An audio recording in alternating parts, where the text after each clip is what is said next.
dhowr sano ka hor waxaan isweydiiyey laba su'aalood oo kala ah imisa maahmaahood ayaa la og yahay ayaa la yaqaanaa waqtigan iminka la joogo waa su-aasha koowaad. su-aasha labaad aan isweydiiyey waxay ahayd aqoonta loo leeyahay maahmaahaha Soomaaliyeed maxay ku xiran tahay ma waxay ku xiran tahay qofku inuu yahay lab ama dhadig qofka tacliintiisa qofka cimrigiisa ama meeshuu ku noolaan jiray waagii uu Soomaaliya ku noolaan jiray. magacaygu waa Marcus Höhne iyo Jarmal waan ka imid waa reer Munich baan ahay iyo sanadkii hore bishii sagaalaad Jarmalka waan ka tegay Soomaaliya waan tegay Hargeysa waan imi iyo halka research kayga waan bilaabmay waa anigoo social anthropologist baan ahay arday baan ahay iyo hada PhD waan diyaar gareynaya iyo waan xiiseynayaa dhaqanka iyo taariikhda iyo siyaasadda Soomaaliya waan xiiseynayaa iyo xaaladda cusub Soomaaliya waqooyi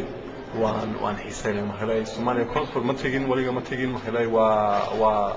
hada ilaa hada dagaal waa jira iyo nabad ma jiro iyo laakiin waqooyi waan maqlay waa okay way xaaladda waqooyi waa nabad iyo Hargeysa waan bilaabmay in aan joogo kadib laakiin waan wareegay waqooyi oo dhan ilaa Hargeysa ilaa Lascaanood ilaa Ergaabo ilaa Buuhoodle ilaa Garowe baan tegay waan wareegay. marka luqadda Soomaaliga muddo intee leeg baad ku baratay? Soomaaliga ilaa sanad iyo 2-3 bilood waan bartay. in yar markaan joogay Jarmalka buug waan akhrin jiray naxwa af Soomaaliga ku saabsan kadib in yar waan fahmay naxwa sida aniga waan tagay adiga waan tagtay laakiin kadib markaan joogay Hargeysa saaxiib waan baratay saaxiib fiican oo macallin ah iyo iskuulkiisi waan tagay iskuulka private Hargeysa waa Sheikh Madar waa xafad fikra masjid iyo halka waan tagay iskuulka la yiraahdo Nuruddin Institute iyo 6 week halka Soomaaliga waan ka bartay kadib jidka waan ka bartay jidka ka baratay marka hadda si fiican baan u fahmayaa afkaada yani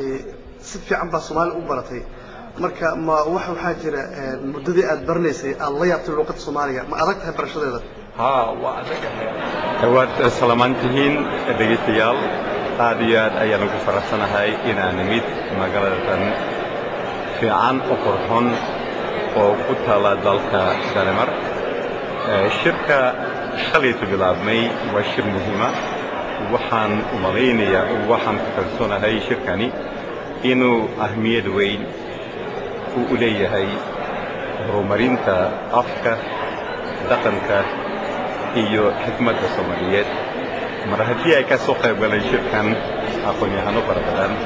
oo ka kala yimid dunida oo dhan dalalka ku kala yaalla aniga ruuxayga waxaan la yimid warbixin ku saabsan maahmaahaha Soomaaliyeed